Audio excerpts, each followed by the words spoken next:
వీడులో నవాన చినుకు పిచ్చి మొలక వేసింది, పాడలేని గొంతులోన పాట ఏదో పలికింది. గుండె ఒక్కటున్న చాలు గొంతు తానే పాడగలదు, మాటలన్నీ దాచుకుంటే పాట నీవు రాయగలవు.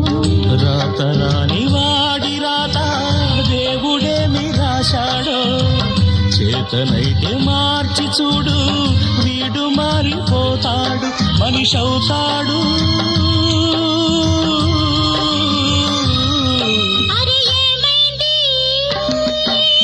మనసు పురకలకి ఎక్కడి కొలగిరింది, అది ఏమైంది తన మనిషిని వెతుకుతూ ఇక్కడొచ్చి వాయింది.